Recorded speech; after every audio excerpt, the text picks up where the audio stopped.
Well, howdy, folks. It's time for Beyond the Smoke Barbecue Talk. So grab your drink of choice and come gather around the fire as we talk all things Beyond the Smoke. Featuring pitmaster chats from all your favorite names in barbecue. We chat about competitions, pits, meats, and everything in between. From barbecue to grilling, from trimming to smoking, we got you covered. Got questions? Let us know. We're always happy to hear from you. Thanks for coming, friend. We're glad you're here. Now sit back, relax, and let's talk some barbecue. It's time to go Beyond the Smoke.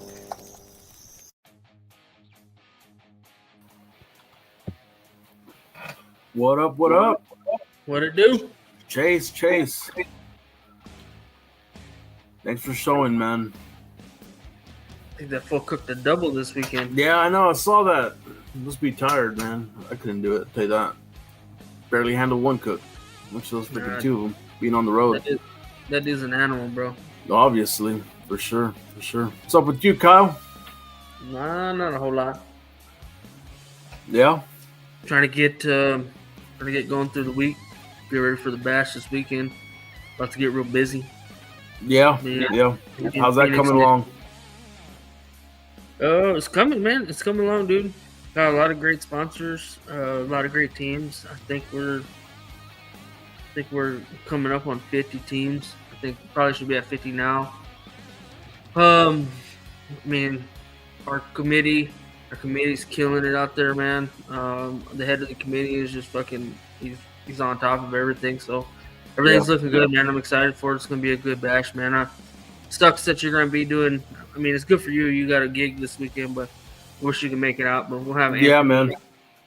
Yeah, no, I wish I could make it out too, but you know, I feel like I need to get it out there, dude. That's gonna be a good contact, and what better way to get my name out there than to go kill it, with a bunch of people and from Midland and tailgate. You know what kind of venue the tailgate is, so we'll see what happens. See if I don't fuck it up. Yeah, I wonder if they're ever gonna build like a food trailer alley or something. You know what I mean? Like some of the bigger towns have. Well, I think if it's gonna happen anywhere, it's gonna happen in Midland, because the city of Odessa it's just hard for some reason for that kind of stuff to kick off around here, man. I think the city makes it hard on everybody, and it's not even really the city, it's just the fire code. You know what I'm saying? The fire code is a lot stricter in Odessa than it is in Midland.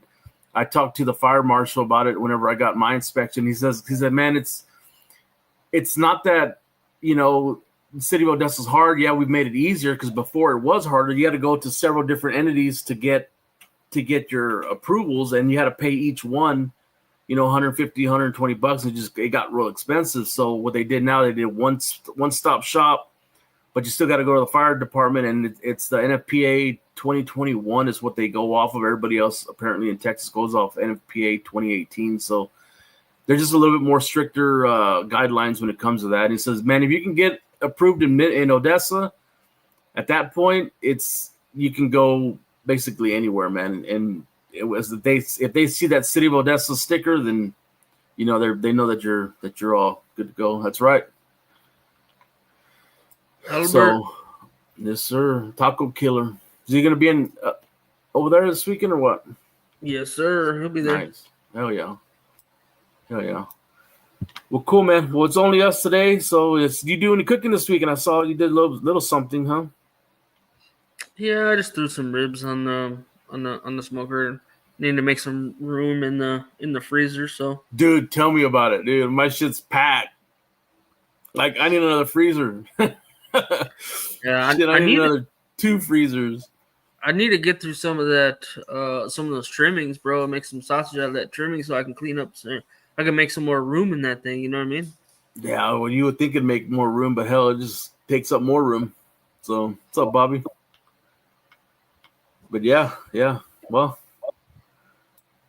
you ready to get this going? Let's roll, bro. All right, man. Let's bring in our guest, man. Big Hav's barbecue, dude. The king of steers. I remember when I first started seeing Javi's stuff come on Instagram, and I'm like, man, that thing's badass. The kind of stuff that he's doing out there, and shit, I don't think anybody else is doing it the way he's doing it. So, well, let's bring him in. Come on, Big Jav. What's up, How dog? you doing, fellas? Oh man, thanks for coming on, man. Man, I'm glad to be here, man. Thanks for having me. Yeah, for sure.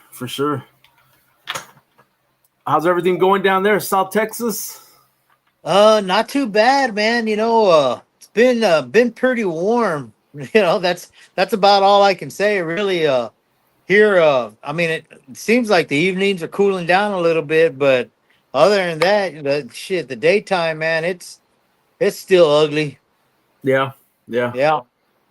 Shit, we finally got a little bit of rain today after I don't even know the last time it did rain over here, man.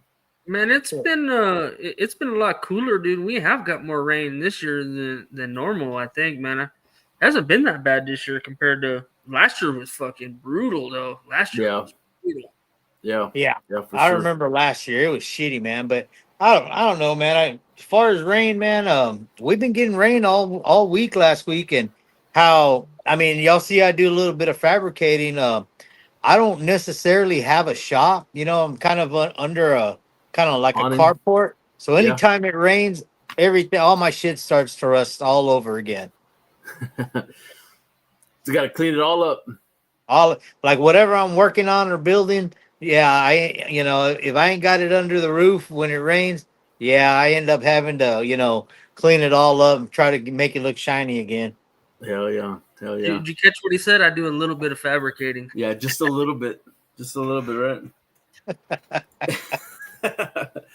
No. Well, tell the people about you that don't know about Big House Barbecue and what you're all about, man. Well, what I like to tell everybody is that I'm just a normal guy in the backyard doing backyard stuff. I've got a normal job. Like I was saying earlier, I work for a power line company, and I've been in the power line industry for over 20 years as a transmission lineman. And, I do, my pops was a welder, oil field. And, I kind of picked it up from him when I was younger, and it's kind of been a hobby of mine, since I was a little kid. And yeah, that's about it. I like to cook. I live in South Texas, so the culture of cooking, across the border and here is, you know, like I said, it's not like you get into Central Texas and it's all about the Right. smoking and stuff. So it's a little bit of both here. And like I said, with what I do for a living, and like I consider it hard work, and the hobby that I do, and the cooking, it all kind of like plays a part in who I am, and what you guys see on social media, I guess. Right. Right. Oh yeah. Yeah. Yeah. So talking about cooking, I mean, you're man, you're killing it. I think, man, you're with your social medias and the kind of content that you're putting out and the kind of stuff that you're doing, man. Cooking on that, Asado Cross and that old school type cooking. That's something I don't think. I mean, a lot of people aren't doing that, huh? Well, and it's all about, like, for me anyway, kind of like a way of like relaxing and winding down, and you know, uh, I mean, unless you're in a hurry and you're trying to cook something fast, like then I'm probably not the guy for you, because when I cook in my backyard, it's all about like it's kind of like artwork, and Right. you're kind of setting everything up to make a beautiful picture, Yeah. and while you're cooking, and that's my take on it, and that's how I am in my backyard whenever I'm cooking, and yeah, that's about all I can say about that. You get out to the bigger events and stuff. It's a little different because now you're putting on a show. I guess Hmm. you do your artwork in your studio and then Yeah. you go and and show it. You know what I mean? And I guess Right. that's kind of my take on it. Yeah. So on your socials and your content, are you doing all the filming, editing, all that stuff, or are you getting help with that? No, it's me, man. That's it. Just me. Man. I mean, I've got some camera and stuff, but I just like using my phone. I use my phone. Sometimes I'll use a secondary phone for some kind of like you know back to Different back stuff. shots. Yeah, and a couple of tripods, like cheap ones, because I'm rough on my stuff in the backyard. But yeah, man, it's me. Over the years of social media and like primarily Instagram, being pictures and then videos, and then the videos turning into what they call reels now, and all the content like all these other creators are putting out, which I don't really consider myself a creator because I don't do it full time. But you kind of want to keep up and you see what they're doing, and a lot of them are doing some badass stuff, and like I said, you just kind of well, I guess if you do it long enough, you'll get somewhat good at it. The editing Yeah. part. Yeah. Yeah. For sure. I'm more of a still photographer. Video I can do, man, but during a cook, I just find it hard, like to remember. You know what I mean? As far as getting the shots and keeping shit from burning No, while you're I getting your got you, shot. man. And for me, like I said, like I've been doing it like in my backyard long enough that like the way my mind thinks or works is that like I already know where the lighting is, where Mhm. my cameras need to go, where this needs to be set up for this kind of shot, like all of that. Like I've done it long enough that like I said, my backyard, when I'm cooking, is kind of like a studio. Like I know where everything goes, and I know the timing and the placement of everything. So like I said, it becomes a little bit easier. Like if you stick to the same setting, Right. and, Right. and you kind of evolve with it and adding things as you go, as you come up with new ideas. Yeah. Yeah. For sure. What point in did your Instagram start taking off? That you started realizing that it was taking off? Well, I've been it's like a love-hate relationship with social media.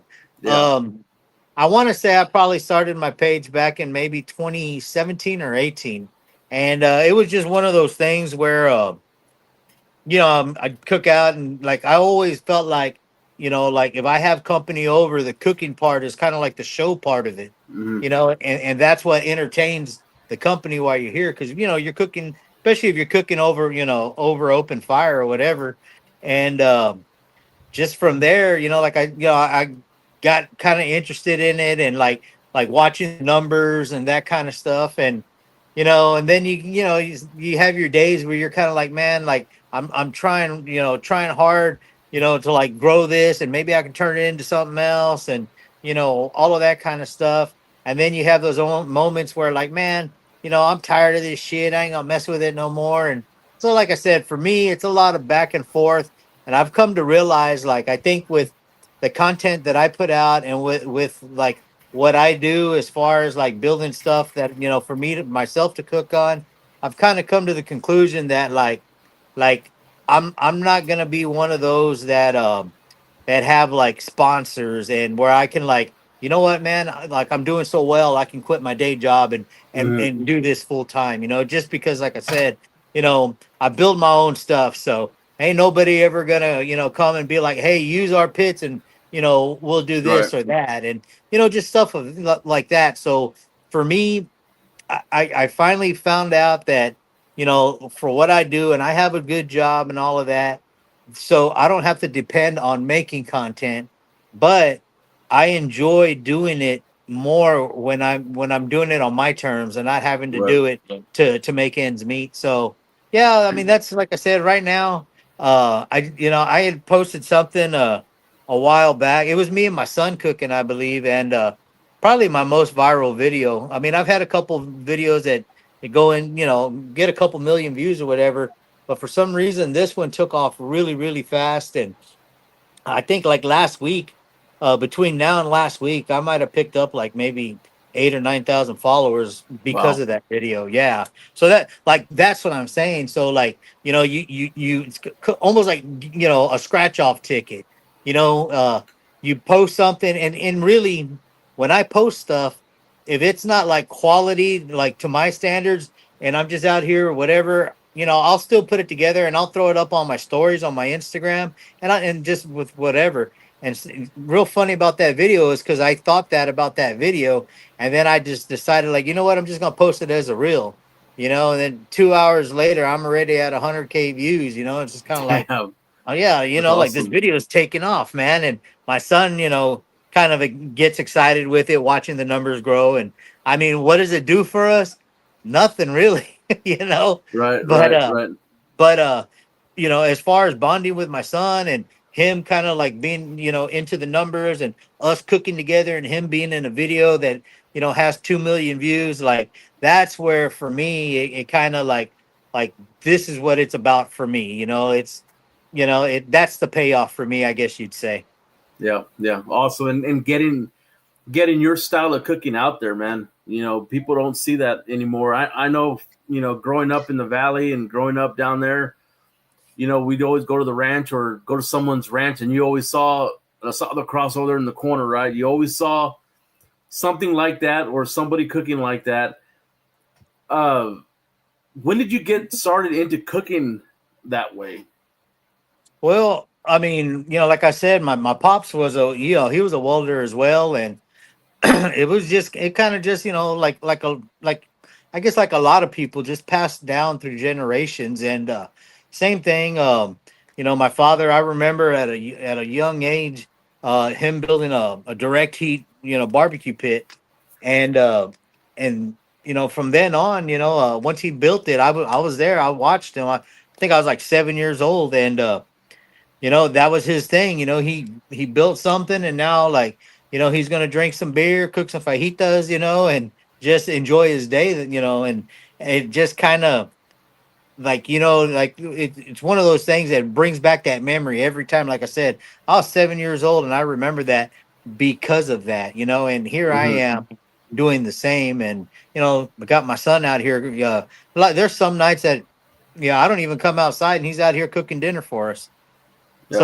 So yeah, it's just, one of those things that I guess just, kind of got passed down, and I don't know, like I said, I feel like I have a lot of fun with it, and I can make it look interesting, and that's what the fun part is for me. Because like I said, for me, it ends up becoming like artwork, like with how you're cooking your food. And there's a lot of different methods, easier than what I'm doing, or whatever. But to me, like I said, it's a passion that, like how can I make this look, like a certain way, and then be able to eat it and Right, it being right. good, Yeah, yeah. No, that's one of the things I respect about you, and man, I love about what you do is you can take a piece of stock, round bar, and next thing you know, you're cooking a freaking whole animal on it. You know what I mean? From nothing to something like that, and dude, that's amazing, man. That's amazing. The dude. time, not only the time it takes for the cook, but the time to build your tool, and to make it operational the way you make it. You know what I mean? It's Right, freaking yeah. awesome, dude. And it's it's all part it was all part of a process for me because I mean, as you said, being down here in the valley, cabrito is, kind of like a staple. And it just kind of all started there for me, and it don't take but a piece of rebar, and you're cooking, asado style, but Mm-hmm. as the cooks got bigger, getting into hogs and lambs, like the crosses, you needed something better to work with, especially, Right. like I said, you know, I'm getting a little old, and why am I going to work hard, trying to turn or trying to, flip a hog or anything like that, and it just kind of kept elevating all the way to the whole cow, man, and like I said, the bigger and heavier everything got, the bigger and heavier my equipment got, man. Right. Right. Yeah. Yeah. The way you do yours, the way it spins on that axle, is that something that you came up with, or did you see that somewhere, or people been doing that? Well, I mean, people have been cooking cows, all for years and Yeah. years. Especially down, down in like South America, Argentina, Brazil, Chile. All that's where I like I said, cabrito. That's a staple of Monterrey for sure. But as far as like the big beef and all of that, that's definitely South America for me. And I've seen a lot of videos of different ways people doing it, stuff like that. And like I just figured there's an easier way to do it. And like I said, I'm usually, I'm usually by myself when I do stuff. So Mm-hmm. everything to me has got to be, one man operational. So yeah, I had never seen anybody be able to turn a cow by themselves, 500-600 pound carcass, flip it, turn it, whatever it needs to do, one man. And yeah, I'd like to say I came up with that design, man. Nice. Hell yeah. Hell yeah. Yeah, Dude, that's just awesome. just a Smooth. different Smooth. way. Yeah, man. The way everything turns on it, and it's just a smooth operation, and man, Oh that's yeah, the way you're to do it. dancing. Yeah, Yeah, you're for dancing sure. with it, man. For sure. For sure. What do the city folk say whenever you come around and you're showing you have a whole freaking steer on there? You get any good cool comments? Well, yeah, I'm like I guess if here in the States, I guess you'd say where it's not, it hasn't become very, very common, especially a solo style, yeah, a lot of people are pretty taken back when they see something like that. A lot of questions as well, stuff like, oh, there's no way that it can be cooked perfectly or anything of that. And you know what I mean? Yeah. Because of this or that. But like I said, I've been doing this for a pretty good while. I've cooked a good amount of cows. My technique, I feel, is pretty strong. My equipment is built to work with my technique, and like I said, I'd like to say I do pretty good with it. And like I said, there is a lot of questions sometimes, or some people are just like right away, like, hell yeah, man, like, that's badass. And then of course, like I said, you got your the ones that are like, well, like, there's no way you can cook it completely this way, stuff like that. But like I said, to each their own for sure. But it's something that I enjoy, and I'm very passionate about it. Yeah, yeah, for sure. I mean, those are the type of people there that they don't understand what it takes to do something like that, and to have every part come out the way you wanted to come out, right? Right. So Yeah, and like I was saying, it's more of a it's not about. I mean, yeah, it looks cool and all of that stuff, but there's so many things that have I've grown with it as well. Like at my, when I first did it, and I built the first steer rig that I built, I was in awe myself. I was like, I can't believe that I'm doing this on something that I built. Right. And and of course throughout the years you get better at it, and even the rig's changed very little, minor things, but like right off that first one I knew, like, okay, I got to change this doesn't look strong enough, so on and so on. And that also ties into the cooking part of it. I need to change this, I need to tighten up, my strength at where I'm putting my fire, my wind, all of that stuff. And man, it's been a good journey, man. To say the least. Right. Right. Yeah. So do you build all that stuff and sell it, or what's the deal with that? I know I seen you got some badass live fire tables. Um, you know, um, like I said, I got a full-time job, and I'm, like going back to say like last summer, man. The smaller crosses that I build, they operate the same. They spin, they turn. You don't have to dismount them. Whatever, whatever. And from when I want to say maybe the past 3 years, I've built over 300 of them, and they're mailed out all over the United States. Got a couple in Mexico, got some in England, and who knows where else. I had a guy approach me. I think it was maybe 2 years ago at the Memphis airport.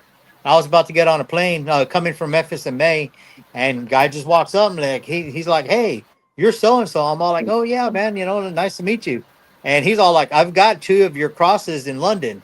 I Oh was like, wow. "No, no shit, I didn't even know That's that." wild, bro. Yeah. Yeah, so he had somebody buy them for him and then ship them to him. Mm. But what are the odds of running into somebody like that? And yeah, it just blew my mind. Man, that's crazy. That's Yeah, crazy, the man. guy, That's that guy's a good friend of mine now. And let's see, in November, he's gonna be cooking his second cow with me. oh nice. Yeah. Nice. Is that at Al's live fire event? Yep. Yeah. Nice. So Oh, so right he's on. coming from London so he can be on my cooking team. Cool. Oh That's yeah. awesome.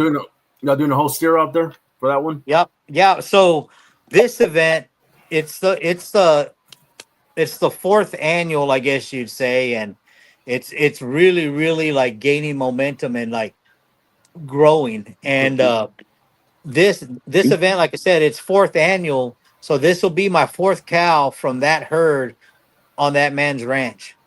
Wow. November Yeah. 8th. So it's like I said, it looks badass and all of that stuff, but for me, it's a lot deeper, like that stuff. Like it's something that, like I said, it's kind of like I said, Mr. Jones, Quail Crossing Ranch, he's got his herd of cows.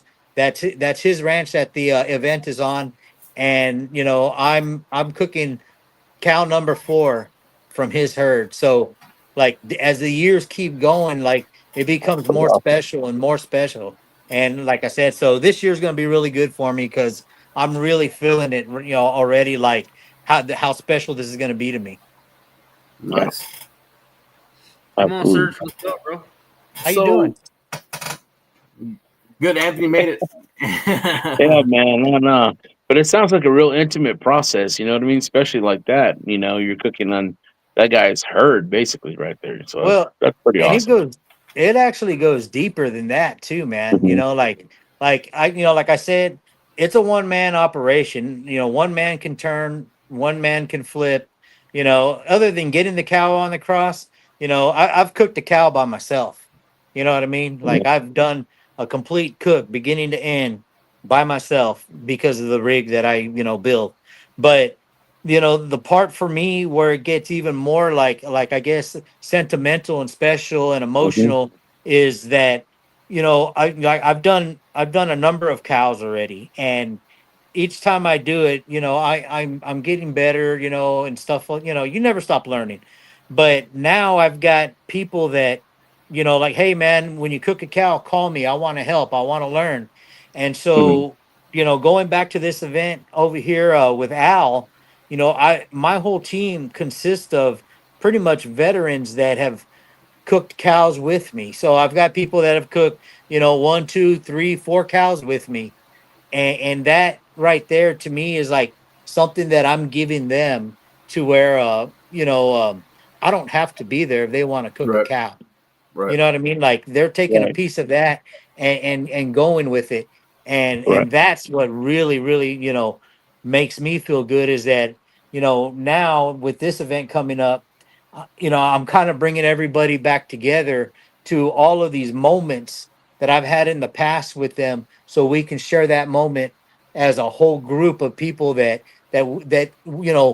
I guess I kind of built and put together, and these people are going to interact and network and so on and so on, and it's beautiful, man. Yeah, Yeah. for sure. No, you're teaching the trade, right? So other people can enjoy it and kind of figure it out. So whenever we're all gone, you're gone, the tradition's still there, Right, yeah, yeah, especially for doing it here in the United States, that's what it is for me, like I said, you go down south, it's done a million different ways. Everybody's got their own techniques and stuff, and I'm just happy that I'm able to share my experience and my techniques and my equipment and Mhm. whatever, just so people can enjoy that moment, themselves. Yeah. Yeah. Right on. Bud. How long does it take to cook a whole cow? Yeah, Crosses. it varies, man. Whenever I do a cow, I try to stay within a certain weight limit, which is normally 500, 550, 600 pounds, and that's Jeez. already cleaned weight. He- And like I said, the wind plays a factor, temperature plays a factor, all of that stuff, are all different, not obstacles, but just things that you have to adapt to when you get to that environment. And like we just did that one up in Canada, and I mean it Oh was in the wow. 40s at night, and like I said, I already kind of knew what I had to do when I got there, and I told them what I was going to need, and I had some good help, and it was another well executed cook, man. And it's just kind of through the years of doing it and the experience, you can kind of predict, like if the wind shifts on me, where am I going to put my fire, or what am I going to do, or stuff like that. And what's even better about that is like going back to the people that have come together with me.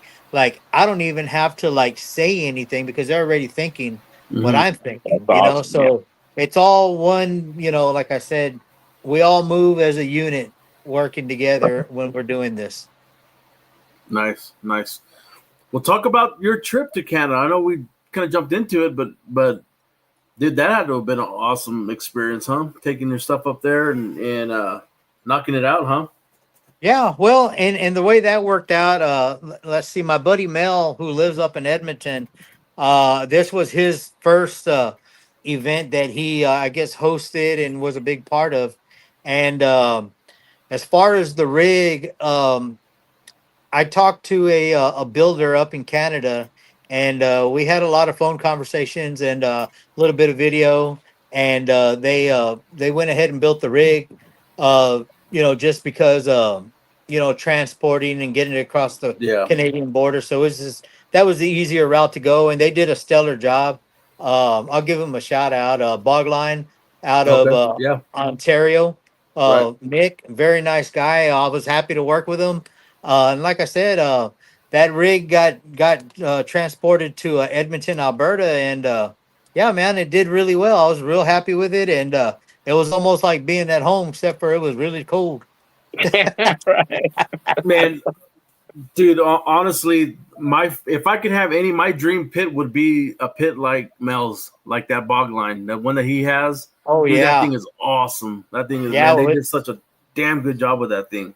yeah. I'm looking forward to meeting them in person. I know they're supposed to be coming over to the meetup in Hondo next month. Nice. So, like I said, I'm looking forward to meeting them. I know that they host an event in June up in Ontario, and from the way it sounds like I'm going to be heading up that way in June. A little better Dang. weather than December, huh? In February. Yeah, man. Well, yeah, that's just the beginning of it for them, they say. Oh shit. Shit. What So kind no, of it prep went did, well though. yeah, Oh, go ahead. what kind of prep did it take to get everything up there and or did you just show up and like a surgeon?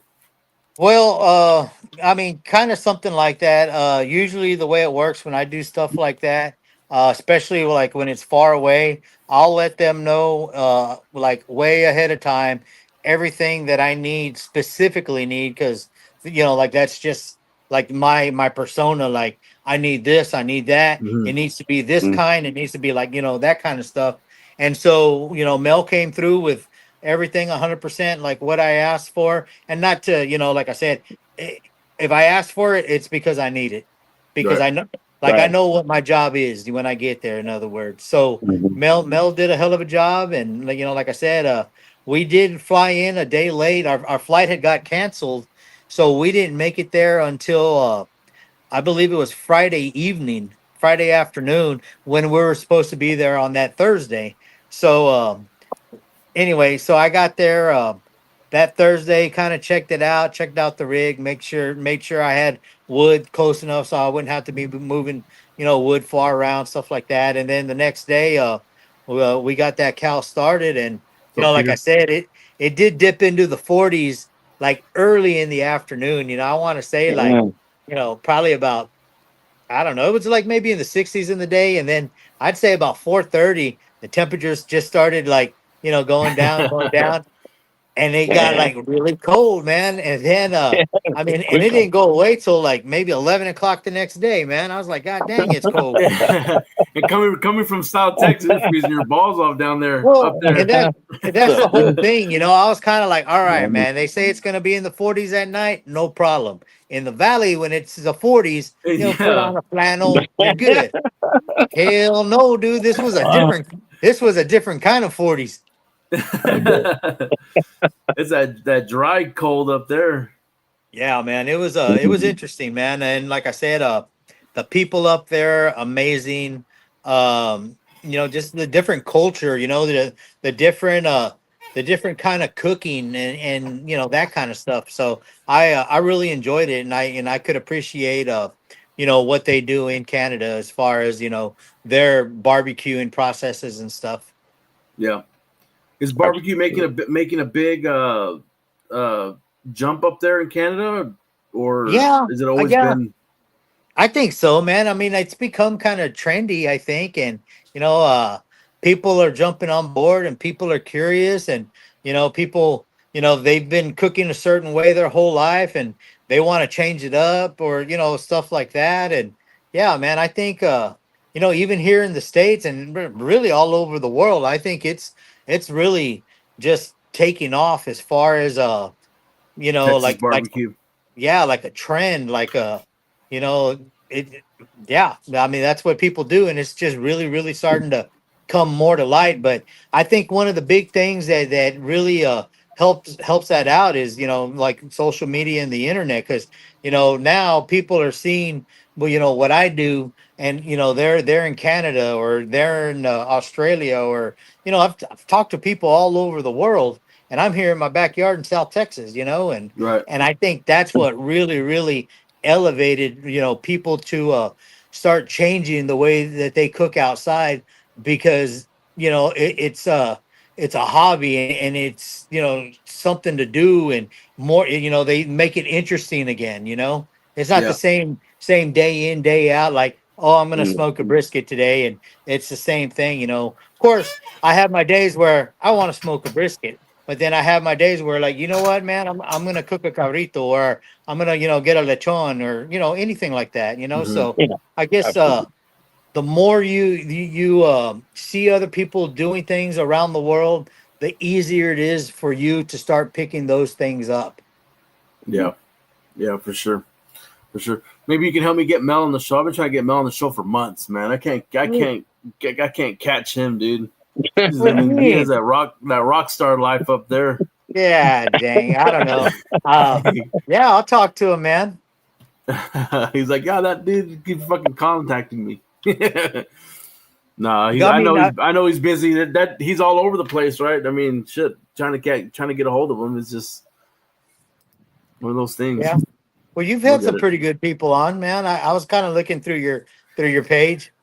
Yeah, we tried to. I mean, when we started, this is kind of what I wanted, was to bring, more awareness of Texas barbecue and like kind of what's going on over here in West Texas. There's not a big presence on barbecue. You know what I mean? So kind of, I don't know, just wanted to get it out there, right? Talk to everybody. Everybody has their journey when it comes to it. Whether it's you or just a regular backyard guy. You know what I'm saying? Everybody gets it in one way, and we all Right. Well, come from we met each other through barbecue. So absolutely, man. And I still consider myself a backyard guy. I mean, I know I've done some pretty cool events and stuff, but at the end of the day, I come home and I'm in my backyard. Like that's where I'm at with it. And that's why like earlier I said, I'll never quit my job, because then it's going to take the fun out of what I really enjoy. Right. Yeah. That's kind of the way I am as well. I mean, I got a good job. Job pays good, and they work with my schedule. So I got my food trailer that I started going. I only got a couple of events down, but I did start it from scratch, from a bare bones trailer to a full fucking kitchen. You know what I'm saying?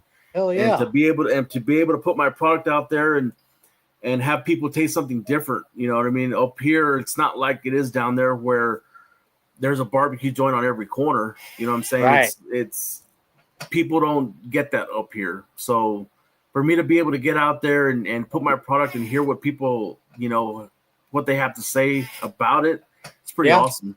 It's pretty awesome, man. And that's a good area too, because I know over here, I mean, I live in South Texas, down, in the valley, but we're really not that far from, like, say, Central Texas or even San Antonio, where, you have all these craft barbecues, and I mean, people put that up on a pedestal. So even here in the valley, I mean, there's not a lot of joints that are serving barbecue. There's a few, but people are expecting that Central Texas barbecue. Right. And even those people that are producing it here in the valley come from that, though. They've lived in that area and they've learned it, and then they came down here to lay down their make their bed, I guess you'd say. Yeah. So yeah, man. So yeah, I mean, if it's not big where you're at, then you got a head start. Right. That's a lot of work. Fucking, that's damn sure. Well, getting to the fabricating and stuff, like I said, I built a lot of crosses, and last summer is when I decided, like this isn't what I want. And I want to be enjoying the cook more and not spending so much time under the welding hood. And so I had to really find the balance for it. And I'm still fabricating, but I'm kind of doing it kind of more on my own terms now. And not that I turn people away, but hey, man, it's gonna be a long wait. No, I ain't got a lot of stuff, but my time's valuable. Right, for sure. Absolutely. So is that all you're building is crosses now, or are you still building tables? Or I'm building a table right now. I haven't really posted much about it, just because, like I said, if I can't slow it down if I'm putting it out there. You know what I'm saying? Yeah. So I'll put up a couple of videos here and there, just some minor fabricating or whatever. But I'm not throwing it out there like, hey, like I'm selling these or whatever. Because like I said, last summer was pretty brutal. We talked about how hot it was last summer, and I was over, like, I think I was like 45 crosses deep.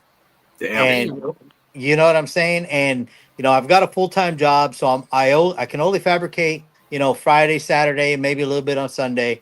So you know what I'm saying? Finding that balance and then putting myself in that situation to where I'm the one building it, I'm the one painting it, I'm the one boxing it, getting it ready to ship. I'm the one dropping it off so it can mail out. Like I'm a one man team, and last summer it caught up, man. I was miserable, man. Like beat beat down, miserable, tired, Yeah.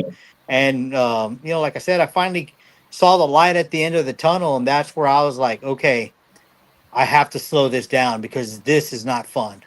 Right. Right. Yeah. Yeah. But I mean, it was good. It was good. And, I can't complain. But like I said, at the end of the day, I'm already 50 years old, and like I said, you just gotta have to find that balance. Other words, it's going to become work, and that's not what I want. Yeah. Mhm. Yeah. And How are you getting your equipment to these events? Are you hot shotting them out, or you putting them back in your truck, or you're pulling it, or what? Well, I mean, I've built 9 steer racks. So I'm not counting the one in Canada, but now there's a steer rack in Canada, in Alberta. And like I said, there's going to be one in Ontario. You know what I'm saying? So I've got one, somebody owns one in Oregon. There's one in Southern Cali. There's a few throughout Texas. I don't even have one here near me. You know what I'm Mhm. saying? But I just, if I know, or if somebody wants to, do something like that at an event, it's not difficult, Okay. So right? you strategically place them so that you can have them available. No, I think I just got lucky, man. Yeah.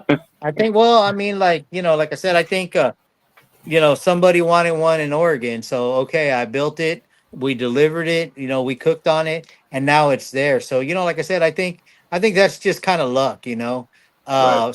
Same thing with Southern Cal. I didn't, what I did with that one, with which that one was also pretty special to me. I don't know if you guys follow Titus Smokers No, on I haven't heard Instagram. of. I haven't heard, seen Okay. them. Well, he's a hell of a fabricator, and he's putting out some really nice stuff down in Southern Cal, right? And he's right out of San Jacinto, which is near Beaumont, California, Huh. England, or Inland Empire, they call it. Okay. So anyway, he got a hold of me. They were going to have an event in Beaumont, California, and I think Cornerstone Barbecue out of Beaumont it is the one who hosts the event and all of that. So we got to talking, and they wanted to bring me out there to do a cow. And Titus, I got talking with Titus, and we decided I'd fly over there. He'd have all the metal and I gave him everything we needed. And when the wheels touched the ground, feet running, and we built a steer rig over there, and it was pretty damn slick, man. Like, well, we pretty much built it in a day and a half, 2 days, and Damn we it. we worked some late hours, and got to know each other real well. I made a brother for life, and then we cooked the cow the following weekend. So that's, like I said, going back to, Awesome, that's bro. what it's about for me. Yeah. And yeah, and so that's what I mean. I think I just got lucky to where these things are ending up, and how the relationship that I have with these people because of what we're doing with it. It's not Right. like Right. we're Right. just like smoking briskets and that kind of stuff. This is it's more of a ritual for me because Mhm. from getting the cow and prepping it together, splitting that spine, uh getting it tied up on the cross, and then bringing it up and starting the fire under it. That in itself is a whole ritual that just kind of, like I said, whenever I do this with somebody, really brings it in. Yeah. Man, that's awesome. Yeah, That's Yeah. awesome. yeah, Yeah, very we talk. special. We talk about it a lot. The barbecue family, and people talk about the competition barbecue family, but dude, it's everywhere, right? Whether you're a Oh restaurant yeah. owner or so guys like you and the people that you work with, it's build a brotherhood for Oh, it's sure. amazing, man. It's amazing. Like I said, especially like I said, at the end of the day, I'm just in my backyard. But when I go to places where, like, it's about the barbecue and that kind of, and the culture of it, that's where I kind of take it in. Like these are my people, like, there's been plenty of nights, especially in my early days of Instagram, where I'd be out here partying, dude. I'd finish a whole bottle of bourbon drinking beer and you know, cooking. I'd get out, I'd Right. get hammered, and you know, come to realize I'm back here by myself. But on the other side of the phone, I got, you know, hundreds of people that are interacting with me. Right. It's almost like they're here. Yeah. Mhm. Yeah. Yeah, I Yeah. love it. It's amazing. That's That's true. awesome. Awesome. That's awesome. On going back to the cook, what are you looking for? What are you protecting the most when it comes to, you know, doing the whole steer, and like where's your main focus when it comes to that animal on that cross? Okay. Yeah. I mean, as far as cooking it, I mean, you know, it's got to be a slow cook. You know, like you know, if you got too hot of a fire under your cow, specifically, you know, where I place my coals, normally it's not under the rib area. That stuff, I always tell everybody that stuff cooks itself. You know what I'm saying? And you're concentrating on your thick cores. So, you know, like I said, you want to have like a gentle heat on that, you know, because if you go too fast in the beginning and you sear that meat, you seal it. And once you seal that meat, Mm-hmm. you're never gonna cook through it. Right. So it's a slow cook, and it's kind of like my buddy Al says, you're using this layer of meat to cook this layer, to cook this layer, this layer. So Mhm. with that slow heat, you're warming it up and warming it up and warming it up to where, you know, hours and hours later, you know, what I'm looking for on the backside of that animal, you know, I'll go and I'll feel it, and I want to feel it smooth, like soft and spongy. I want to feel the warmth coming through it. You know what I'm saying? And once I Mm-hmm. feel that warmth come through, you know, pretty good, then it's time to flip it and kind of finish it off. So, you know, like I said, depending on the cow and you know, weather and all of that, I mean, you're talking, you know, 14, 15 hours later. Damn, Uh, Yeah. that's a lot of bourbon, bro. that's a Oh yeah. dedicated cook, brother. Yeah. Yeah. Oh yeah. Not much sleep going on there. Nope. No, it's always an overnight cook, man. Yeah. Yes, Yeah. sir. And Are of you course, like planning- anything else, you know, the longer it's over that soft, gentle, you know, fire heat, you know, the better it's going to be, the more fall apart it's going to be. And as long as you keep that fire under control, you know, you'll never dry it out. Right. Right. Well, I mean, I guess some people could, man, but you know, like I said, that all comes with trial and error until you finally Right. get the feel of it Absolutely. and find your, you know, what you're going to do and how you're going to do it type of thing. Yeah. Mhm. Yeah. What part are you going for? Once the sear is done, what are you headed for? Put it in a taco. Man, it's got to be the flat meat. Yeah. Yeah, that part that comes off the cow right under the ribs Yeah. that connects to you know, right above that quarter, which is Mhm. what they call the vacío. Mhm. Right, that area, that's kind of like your spaghetti meat. So that yeah, I think that's where I'm looking for. You know, Nice. Nice. yeah. Yeah, me and Serge were talking about live fire stuff. I think last year or something like that, man. But it gets so dry and so windy out here that I almost get nervous trying to light any kind of fire at all, right? Because I mean, that shit out here will just go up in flames in no time, bro. Oh, I Yeah, hear that- that. Yeah. We would need a freaking a Some damn meat good shield or table for something. that. You know what I mean? or like you know, get a wheelbarrow type deal to where actually the coals are actually in it, because Yeah. like you said, it's too damn windy over here, and, Yeah. and to spend that much money to get something like that going with the meat costs and everything, and then you end up fucking it up. You Yeah, know what no, I I mean? hear that, man. I know one time I was up in right outside of Boston, and they had some pretty good winds going. Probably not as bad as what you guys get, but yeah, I want to say we're maybe having like, you know, 30-mile-an-hour winds with gusts, you know, going up a little bit higher. But I Yeah. was cooking 6 pigs on the big cross, and that cross, we set it up to where it was in the wind. So that wind, we had our fire way out in the front Mhm. on this side, and that wind was just taking that heat. Right. And you know, I had 6 lechons on there. They were about 30 pounds. They were done in 3 hours. Yeah. Wow. No lie. Damn. Yeah. Wow, Wow. man. That's pretty quick. But that heat was so far back, like the direct flame, like I said, we had it way on this end to where it was just getting that Mhm. convection heat, I want to say, you know? Right. Yeah. Yeah. Look, Yeah, No, man. that wouldn't be a radiant heat, right? Was that a radiant heat on that? Yeah. I mean, it'd be radiant, but like you got the wind.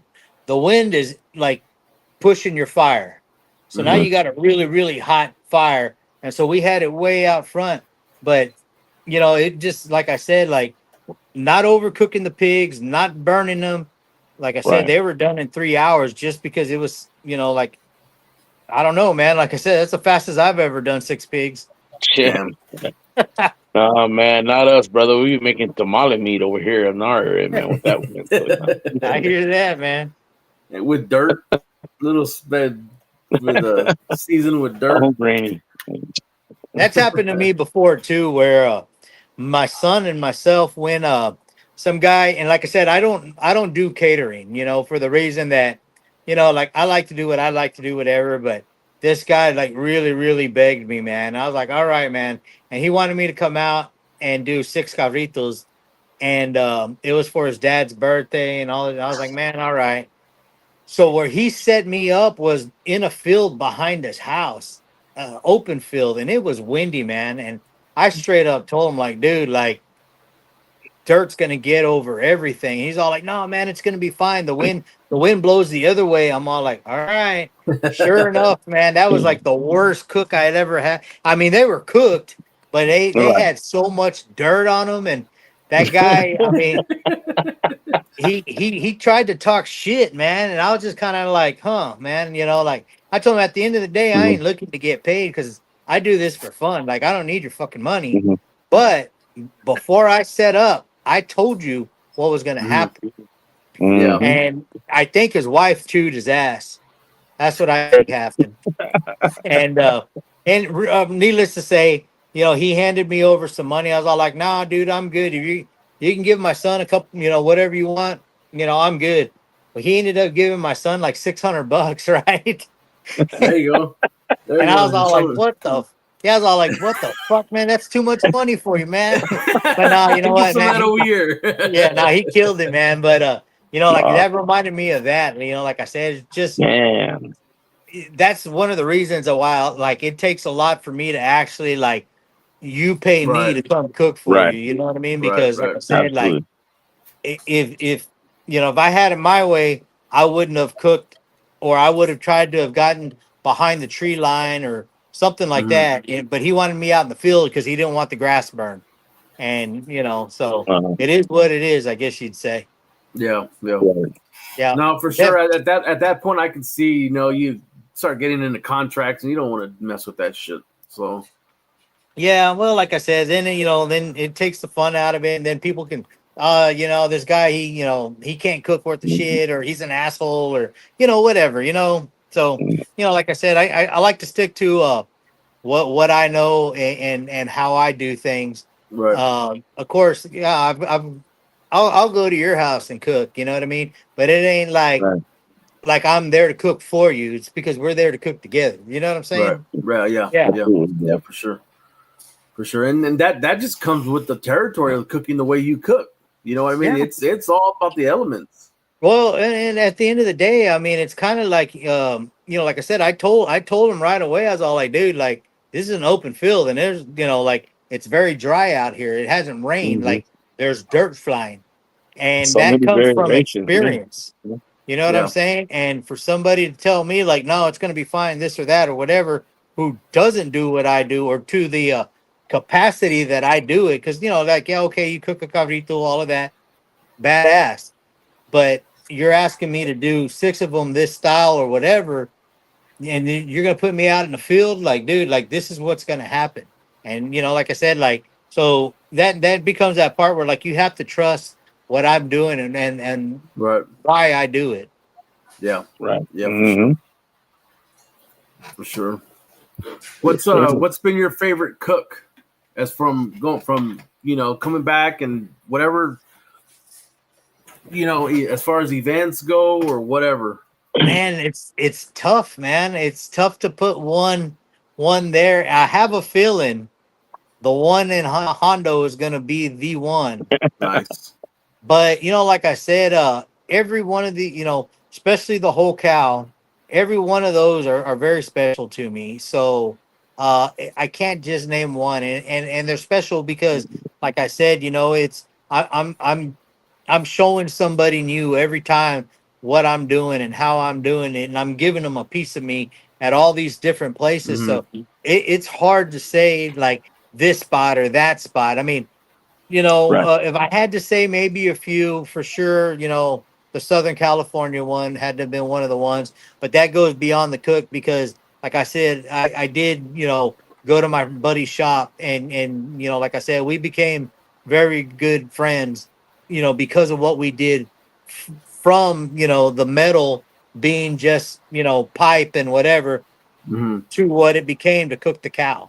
Right. Uh, Right. Canada was a very good one because there was two guys that I cooked with there, and three of us cooked that cow, and the being up all night together, working the fires, uh, even getting the cow on the cross. I don't know if you guys know Luke Moonshine, Australia. Yeah. Okay, Yeah. I've well, seen I them. mean, Heard of them. yeah, so he was there, and I mean, side by side with that guy, chopping this cow in half just blew me away. Just so that's what I'm saying. Like all these moments are just like so many special moments. Hard to say, man. Like I said, going back to Hondo, I've cooked 3 cows off that herd. And I mean, at what point does it become tradition? Yeah. Like Yeah. like what's going to happen when I don't go back and cook another cow, Right. like, and that's why I got to treat every one of those cooks for that, for that man out of his herd. I got to treat each one like this might be the last time I do this at this ranch. I mean, you never know. Mhm. Yeah. Yeah. And For sure. so that's what I'm saying. Like I don't know if it's just the way I think. I mean, it's I, I, I guess maybe I don't have the I don't give a fuck attitude. I don't know, but uh, Right it's on. just everything's very fucking special to me, man. Right Might on, come with brother. old age. I think it comes with old age. I think that's part of it Yeah. too. I think so. Yeah, Yeah, absolutely. just you become wiser, I guess you say. I don't know, man. Like stuff like that. Yeah. Yes, Yeah, sir. man. Like everyone is very It's special to me in the past. All the ones in the future are going to be special to me, all because of what I've done starting here in my backyard and building that first steer rig. Like I said, I live in a neighborhood. When I build these steer rigs, I can't drive into my backyard. Every piece of metal has to be carried in by hand. yeah. So I bring That's everything in by hand. I build this big unit to where it you got to comes take it out. apart, and then I got to take it out of my backyard. You know what I'm saying? Right. So, Right. It's Right. the whole so process, right? yeah, man. Like it's pretty radical. So yeah, I don't know. Like I Mhm, said, brother. it's all very. I guess you just got to take it. Like I said, that rig, I've seen it been duplicated. All over the world, and yeah, kind of like at first I was like, man, that's kind of messed up, man. Whatever. But I started seeing the bigger picture, and it wasn't done like people weren't making it because they wanted to like steal an idea or this or that. No, for me, the ones that have made the rig similar, similar to mine, and I'm talking about, I've seen it in Brazil. There's a big Brazil company that's making it. I've seen it in Argentina, Australia, there, Canada. I got together with that, but it's more of something to be kind of like flattered about. Like these guys aren't trying Yeah. to steal an idea. No, what Right. I'm doing is I'm changing the way the world is doing this. Right. Right. Right. Yeah. They're wanting the experience. Yeah, They're like wanting I to mean, experience it.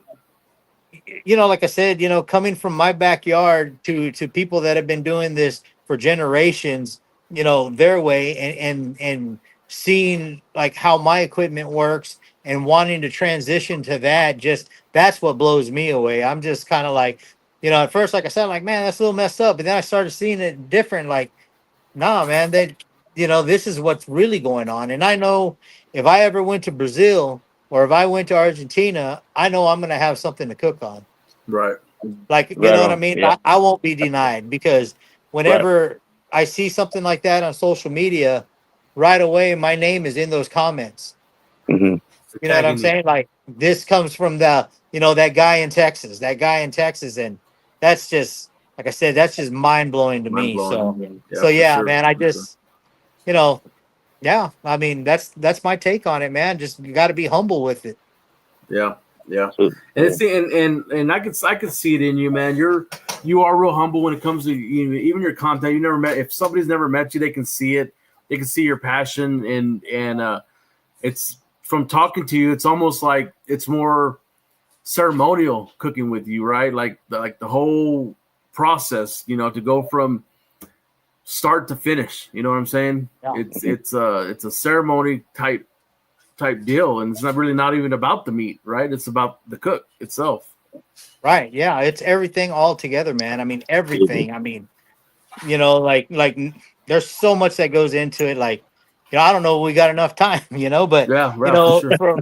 from wasting animal meat and all of that kind of stuff, all of that goes through my mind. Like, I don't want to, do a cook that we're gonna waste meat or anything like that. And like, all of that is like stuff that crosses my mind, because at the end of the day, like I said, we're cooking a whole cow. You get a steak, you get a brisket. You're seeing a steak, a brisket.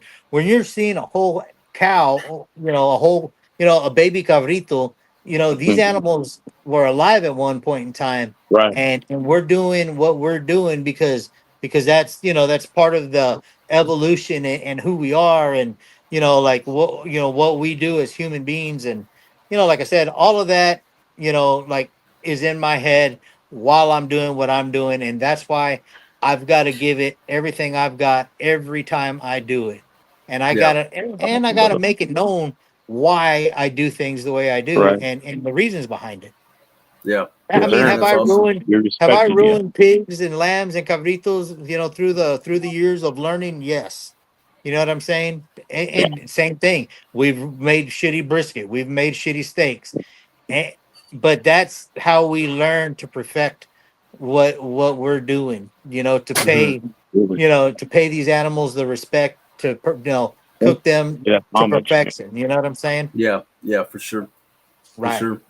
What do y'all do with leftover meats of even the bones? Like, what do y'all do with that kind of stuff? Give I them the mean, dogs. we try to give it away. We try to, reuse whatever we can, stuff like that. Usually, we'll pack it up and give it away. Okay. Right on, brother. Yeah. But at least I know that in my heart, once you get it, that's, whatever you do with it.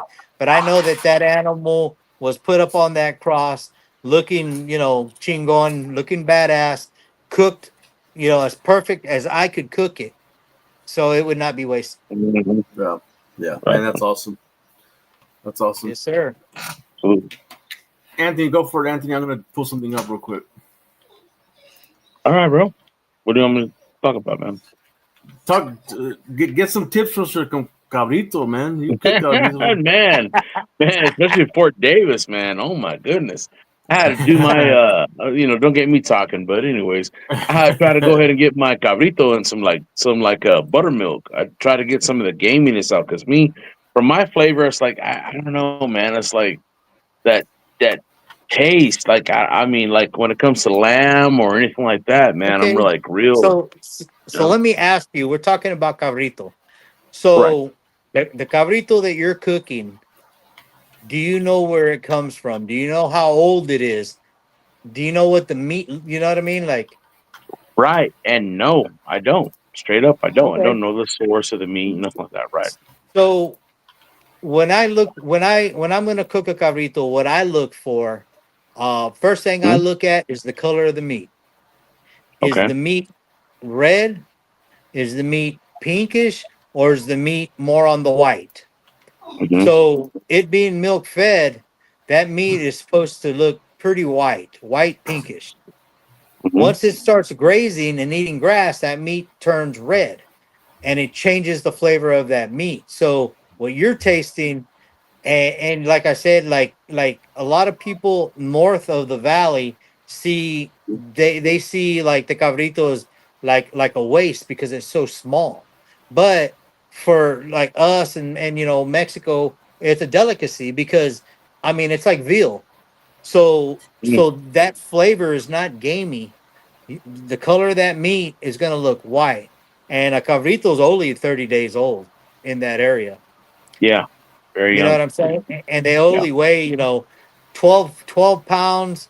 Once you get a little bit more than 12 pounds, it's probably, might have been grazing already. You know what I'm saying? Yeah. So that's one of the things. As far as taking like game flavor, like lamb, also like I'm not a big lamb. The flavor Me of either, it, bro. No. I don't know what it is about the flavor of lamb, but I'm not very big on it. Right. I'll eat it because, like I said, if somebody's going to cook it for me, I'm not going to let it go to waste. So, Right. believe it or not, I've had Jess Pryles cook lamb in my backyard.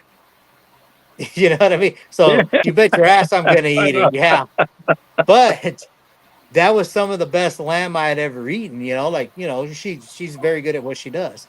And yeah, so when it comes to cabrito, and then you know, I mean, I'm just straight salt on the cabrito. That's just, I Oh, think that's really? Yeah. I think I think it's just the culture thing. You know what I'm saying? hmm Like Yeah. like it, the flavor of that meat's supposed to be, buttery. It's supposed to be, very tender. hmm And like what I've always been told is anything more than salt, that it takes away from that. Especially the hmm culture part of it. So Mm-hmm. Right. I've always just salt. Sometimes a little seasonal, something savory to give it a little bit of color. But for the most part, depending who I'm cooking for, it'll usually be just salt.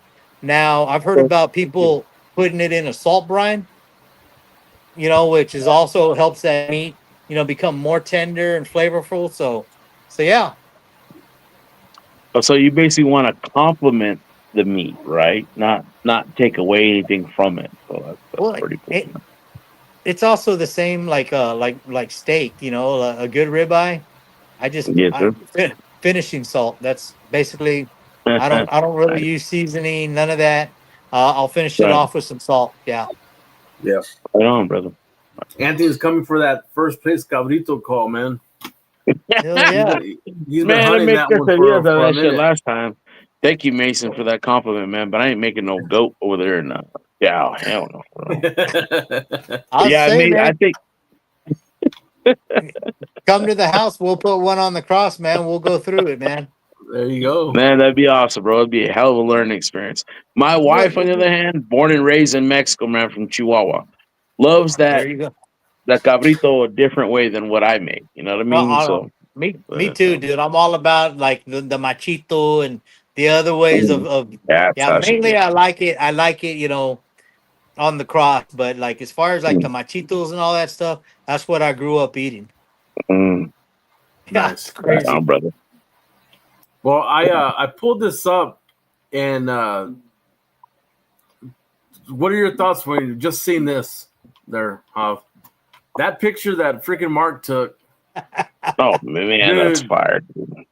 And I That's know this crazy. is on the cover. This made the cover of barbecue. What was it? What's that Yeah, magazine?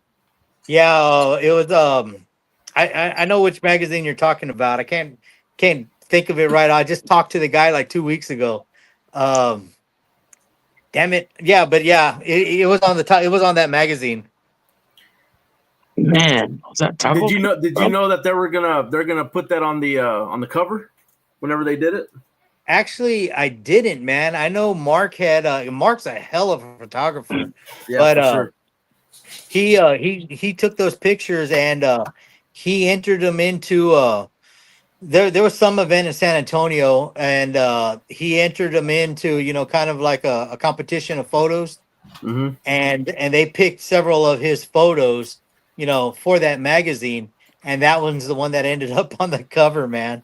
Yeah, oh, dude, that's freaking awesome, man. I mean, just awesome. the Cool. art from the photography to to your stuff to the lighting, I mean, it's just a photo full of art, man. In my opinion, you know. Yeah, I remember making that photo because I can't remember. It was kind of like he was, you know, light painting they call it. Yeah, it's light painting. Yep. It's slow light photography. It's what it is, man. Light painting. Right. Yeah, the exposure's got to stay open for so long.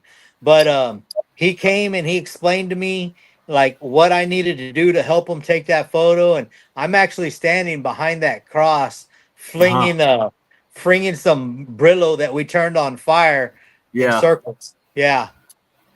But awesome. no, man, I didn't even know it was going to be on the cover of that magazine until, you know, he told me, you know, and I thought that was pretty wild, man. Yeah, it's pretty awesome. Freaking Anthony took off. Freaking Anthony. he got his cabrito tip and he fucking bolted. Nah. Kyle, you got anything? No, man, I'm gonna try to make it to Hondo this year for the live fire cook off. I don't know if we will or not, but I'm gonna try like hell. Last year we had something come up, but this year I think my son will play basketball Friday night, so hopefully we can make it down there Saturday. Yeah. I think it's in the afternoon, right? Is when the event actually opens. Yeah, I think I don't know if it opens at 10 or 11, but yeah, it's gonna be Saturday. You know, like early afternoon. Into the I guess I'm not sure what time it shuts down. Maybe 5 or 6.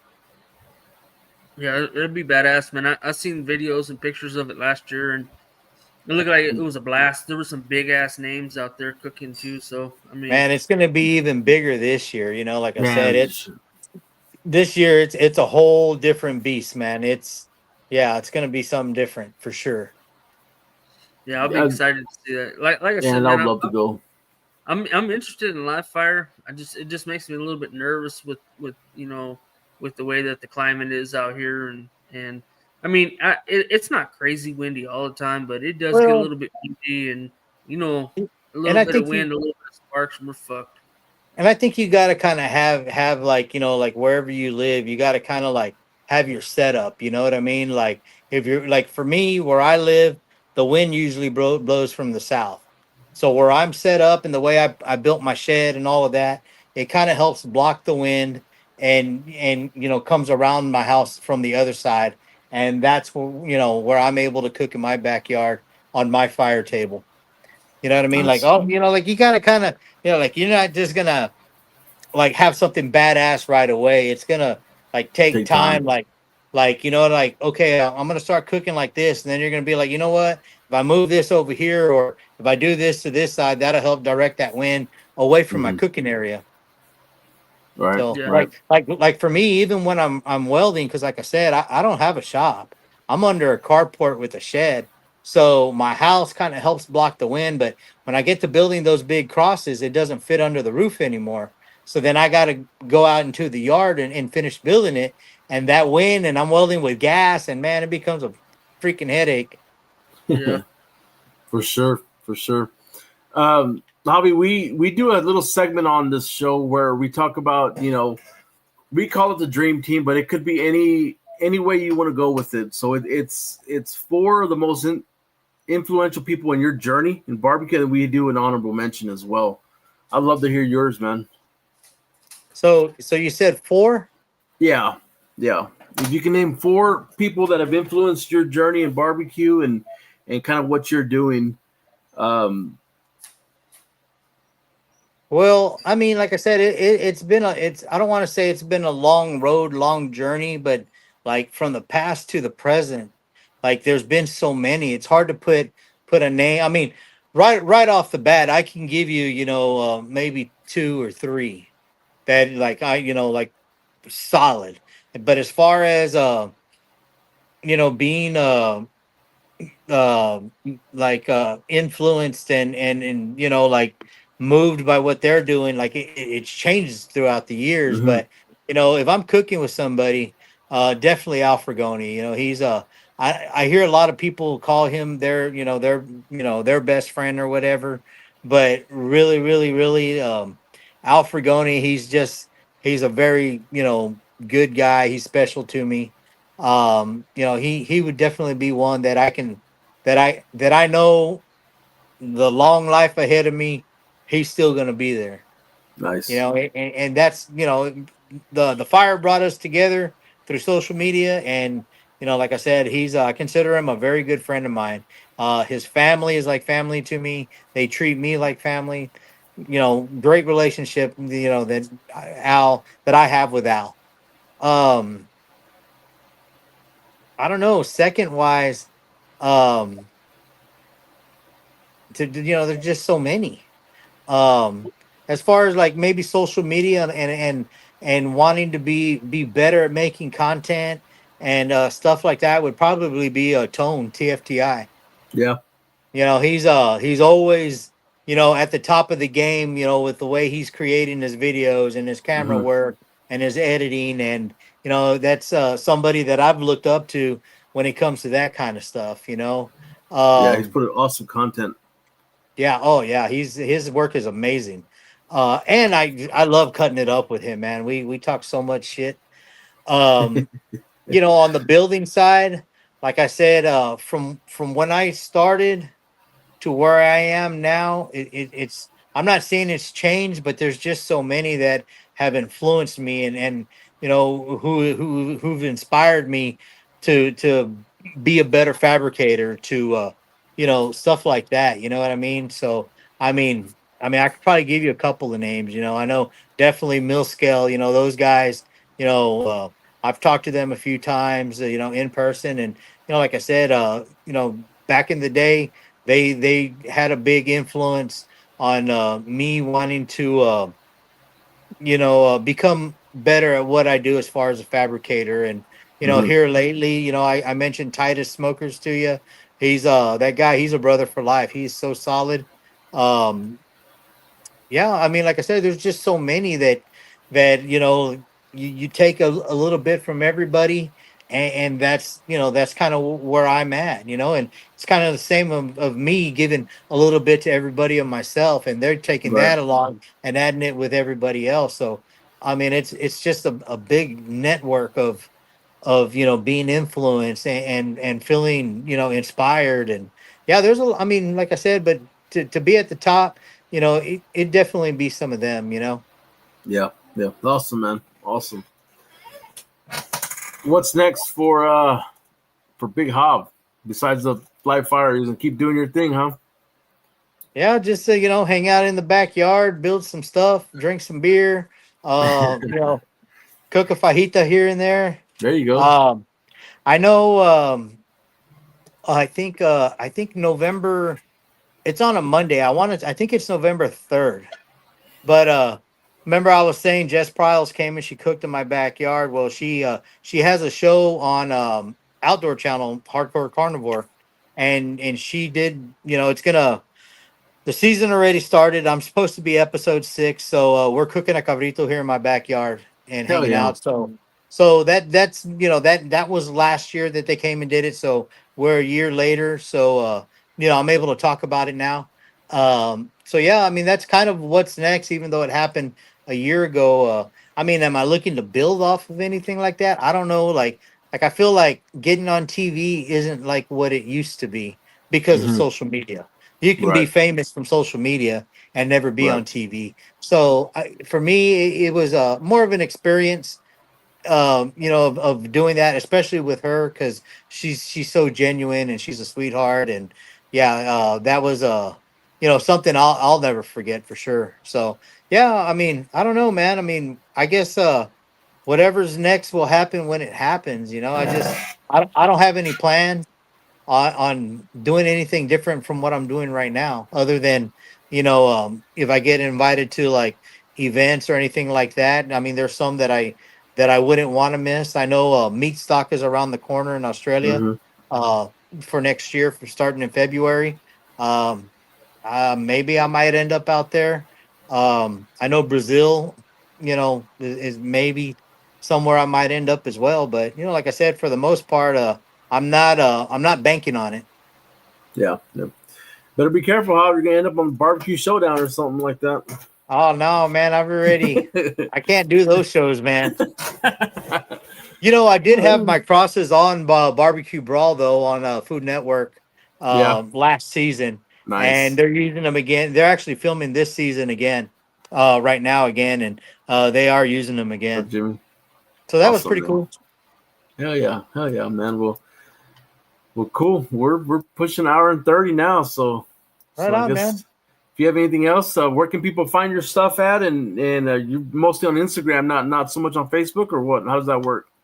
Yeah, I mean, I look at both. I usually I'm on. I mean, if you're looking to get a hold of me, Instagram is the place. That's where I check my numbers, I check my messages. That's where I network.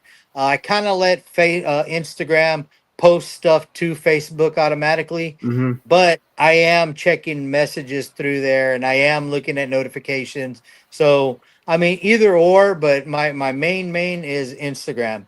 Big Hobbs _ BBQ. Yeah, just type in Big Hobbs, you're gonna come up, man.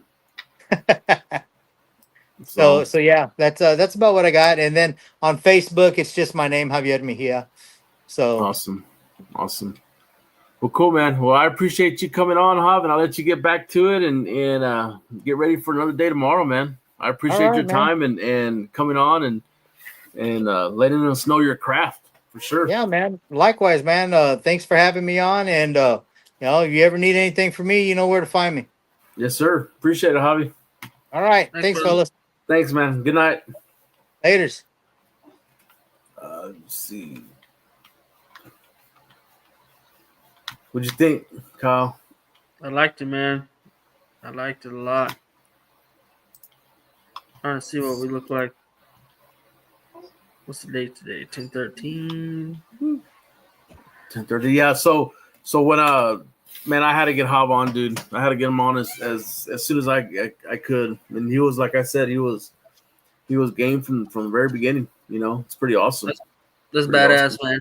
Man, it's cool as shit too. Whenever you see people with as many followers and doing all the badass stuff that they're doing, and you reach out to them, and I think we've had that discussion too, where some will actually get back to you and some of them won't, man. But it's cool whenever the people like that will get back to you, have a discussion with you, and be like, hell yeah, I'll come on your show. We'll have a discussion on there, and I'll share some of my knowledge. So I think it's Yeah. badass. Now, man, I've seen that with celebrities. Going to like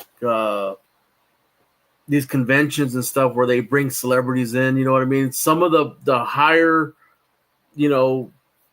people in their craft, in their game, the more famous people are the most humble people. You know what I mean? It's the ones that I don't want to say that are not as famous, but they have a chip on their shoulder, right?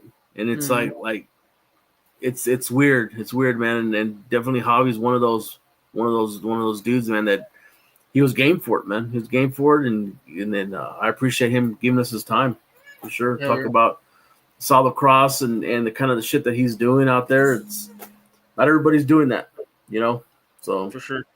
pretty awesome, man. What do you got next week? I don't know what we got next week. Oh, we got Colin next week from the Barbecue Bash, man. So if anybody is out in the area, come by, check out the Barbecue Bash this weekend, man. It's gonna be a blast, dude. We got a lot of teams signed up this year, man. A lot of really great people gonna be out there at the event.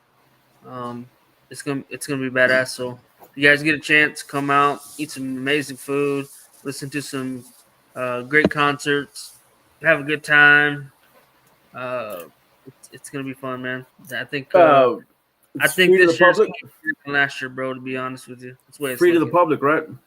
For 100% free to the public. Yes, sir.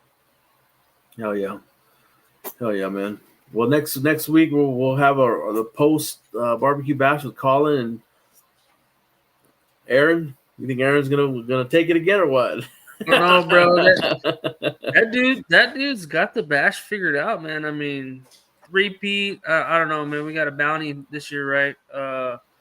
Colin set that up, and the committee set that up. I'm a little interested to see how that works out. This will be the first time I've ever been involved in something like this, so I'm still a little shaky on the on how it all works, but I know Colin thought it out pretty good. So I'm excited, dude. Next week hopefully we have the GC and the RDC as long as we can get them on and they got time and stuff. It'd be pretty badass, dude. Hell yeah, dude. That's what it's about, man. That's what it's about. Oh shit, Jimmy's coming. Yeah, Come for that yeah, bounty. there he is. Bounty on cruise. There's a freaking target on his back, boy. That cook, dude. That fool can cook, bro. What, West Texas loves his food, huh? Yeah, man. I mean, he don't do bad in South Texas either, bro. Oh yeah, I know. He's winning it all over the place. So awesome. Well, cool, man. Well, good luck this weekend, and keep me informed. And man, sorry I can't be out there, but I don't know. It is what it is at this point. Hey, man. I appreciate everything you've done so far for the bash, dude. I mean, everybody does, getting out there and helping us marketing some of our stuff. So I understand it, dude. You have personal obligations you got to take care of, man, and get out there and hustle for your business, right? So good for you, bro. I hope everything goes good. I hope you sell out. I hope you make good money, and I hope you make some good, acquaintances out there. So it's all good, bro. Yeah, for sure, man. That's what it's about, man. Making contacts and trying to get this thing going. So, but we'll see what happens. You're on the right track, man. Hopefully I'm doing something right. Shit, busting my ass. That's for damn sure. I hear you. So cool, man. Well, thanks for coming on, Kyle, and getting a little cameo from fucking Anthony. Yeah, for sure. Where we at? Let's see. And we'll do it again next week, no? Yes, sir. Cool. All right, man. Well, thanks for everybody watching, and we'll catch y'all next week. Later. This is Parrish Randall, and this concludes this episode of Beyond the Smoke. Thanks for stopping by, friend. We hope to see you again real soon. Until next time, happy trails. Until we talk meat again.